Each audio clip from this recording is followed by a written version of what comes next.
When Vaseem Khan first visited India 18 years ago, he was struck by the sight of an elephant lumbering down a busy street in Mumbai. It was the most unusual thing he had ever seen, and it was this memory that inspired him to write his debut novel. It's called The Unexpected Inheritance of Inspector Chopra. It follows the story of a retired police investigator and his unusual sidekick, a baby elephant. Vaseem is with us now. Very good morning. Good morning.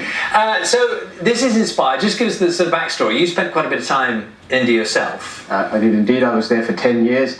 And I was there at a time when India was making the transition from being a traditional economy to this global superpower that we know her as today. And you were observing life unfolding around you, and there was this one particular moment that kind of just sat in your head. Absolutely, it was the first day that I was there, and I was in a taxi headed from the airport to the hotel, and we stopped at a set of traffic lights. And as I'm looking out into this river of passing traffic with honking rickshaws and hooting trucks and cows and dogs and goats, I suddenly saw this incredibly surreal sight that you mentioned: an enormous grey Indian elephant just lumbering down the road. When you describe the main character in the book, in my head, he looks like you. He doesn't quite. Parts of Inspector Chopra are certainly me. He's actually named after my brother-in-law. I had to borrow his name.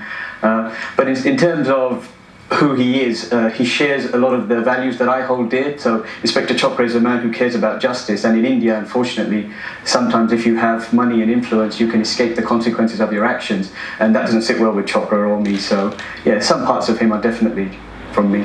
There's wonderful detail in the story, and I mean, I've never been to India, but you very much bring Mumbai to life, and not least because there's a lot of mention of food. Yes, because I love Indian food, and yeah. I think I spent 10 years in India. When you spend 10 years in a particular place, you really get to know it well. And I wanted to take readers on this journey with me to modern India, how it looks and sounds and feels and even smells like and even tastes like. So, yeah. Because Chopra likes his food. He likes his food, yeah. And his wife likes to cook for him, so, yeah. And she's very miffed when he doesn't eat her food. Now, there's also a lot of detail when you're talking about crime.